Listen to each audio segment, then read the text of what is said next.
കഴിഞ്ഞ ദിവസം axis my India എന്ന ഏജൻസിയുടെ തലവൻ പ്രദീപ് ഗുപ്ത ഒരു ട്വീറ്റ് ഡിലീറ്റ് ചെയ്തുവെന്ന വാർത്ത സമൂഹ മാധ്യമങ്ങളിൽ വലിയ ചർച്ചയായി.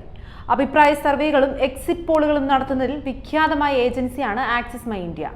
അതിന്റെ തലവൻ പ്രദീപ് ഗുപ്ത BJP വലിയ തിരിച്ചടി കാത്തിരിക്കുന്നുവെന്ന് പോസ്റ്റ് ചെയ്ത ശേഷം ഡിലീറ്റ് ചെയ്തു എന്നതാണ് ആരോപണം. ഇതോടൊപ്പം ആക്സിസ് മൈ ഇന്ത്യ നടത്തിയതായി പറയുന്ന സർവേ റിപ്പോർട്ടിന്റെ ചില രേഖകളും സോഷ്യൽ മീഡിയയിൽ സജീവമായിരുന്നു. BJPക്ക് തിരിച്ചടി ഉണ്ടാവുമെന്ന് പറഞ്ഞ് പുറത്തുവരുന്ന വാർത്തകൾക്കും സർവേകൾക്കും പിന്നാലെയാണ് പുതിയ വിവാദം.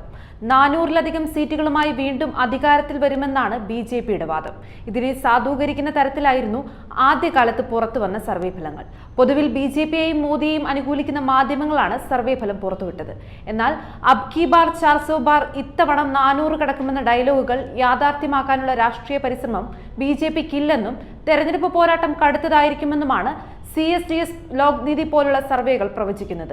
19 സംസ്ഥാനങ്ങളിലെ 100 ലോക്സഭാ മണ്ഡലങ്ങളിലായി നടത്തിയ സർവേ പ്രകാരം BJPക്കും മോദിക്കും മുൻതൂക്കമുണ്ടെങ്കിലും തൊഴിലില്ലായ്മ, വിലക്കയറ്റം പോലുള്ള വിഷയങ്ങളാണ് പ്രധാന ചർച്ചയാവുന്നത്. ഹിന്ദുത്വ കാർഡിലൂടെ വിഭജനം ഉണ്ടാക്കി വോട്ട് പിടിക്കാൻ മോദി സർക്കാരിന്റെ പ്രധാന കാർഡായിരുന്ന അയോധ്യയിലെ രാമക്ഷേത്രം ഉദ്ദേശിച്ചത്ര ഫലം കണ്ടിട്ടില്ലെന്നും സർവേ ഫലങ്ങൾ സൂചിപ്പിക്കുന്നു.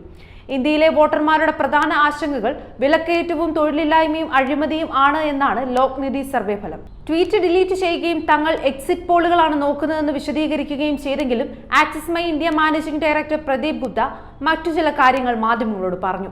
2019 തെരഞ്ഞെടുപ്പിൽ BJPക്ക് വലിയ മുന്നേറ്റം നടത്തിയ 13 സംസ്ഥാനങ്ങളിൽ ഇത്തവണ കാര്യമായ മുന്നേറ്റമുണ്ടാക്കാൻ സാധിക്കില്ല എന്ന് മാത്രമല്ല, കഴിഞ്ഞ തവണ അപേക്ഷിച്ച് സീറ്റുകൾ നഷ്ടപ്പെടാൻ സാധ്യതയുണ്ടെന്നും അദ്ദേഹം അഭിപ്രായപ്പെടുന്നു. കൂടാതെ മഹാരാഷ്ട്ര, ബീഹാർ, ഡൽഹി എന്നീ സംസ്ഥാനങ്ങളിലെ മാറിയ രാഷ്ട്രീയ ചരിത്രം BJPക്ക് ബുദ്ധിമുട്ട് സൃഷ്ടിക്കുമെന്നും അദ്ദേഹം പറയുന്നുണ്ട്. ലോപോൾ എന്ന ഏജൻസി നടത്തിയ സർവേ പറയുന്നത് ഇന്ത്യ ബ്ലോക്കിന് കേവല ഭൂരിപക്ഷത്തിലധികം സീറ്റുകൾ കിട്ടുമെന്നാണ്. സ്വന്തം തട്ടകമായ ഹിന്ദു ഹൃദയഭൂമിയിൽ ഉൾപ്പെടെ BJPക്ക് പ്രതീക്ഷിച്ചത്ര വിജയം ഉണ്ടാവില്ല എന്നാണ് പ്രമുഖ തെരഞ്ഞെടുപ്പ് സർവേ ഏജൻസി പറയുന്നത്. 400 കടക്കാൻ NDAക്ക് ആവശ്യമായ ദക്ഷിണേന്ത്യയിലുള്ള സീറ്റ് കൂടി നഷ്ടമാകുമെന്നും ലോക്പോൾ പറയുന്നു.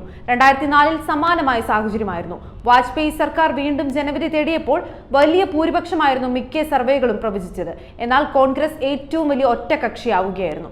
അതിന്റെ ആവർത്തനമാണോ ഇപ്പോഴെന്നറിയില്ല. എങ്കിലും പോരാട്ടം ഏകപക്ഷീയമല്ലെന്നും അബ് കി ബാർ 400 ബാർ എന്ന മോദിയുടെ ഗ്യാരണ്ടികൾ വിശ്വസിക്കാനായിട്ടില്ലെന്നും അവ വാജ്പേയിയുടെ ഇന്ത്യ ഷൈനിങ് പോലെയൊക്കെ ആവുമോ എന്ന കാര്യം തള്ളിക്കളയാൻ പറ്റില്ല എന്നൊക്കെയാണ് വൈകിയ വേളയിലെ സർവേകൾ സൂചിപ്പിക്കുന്നത്.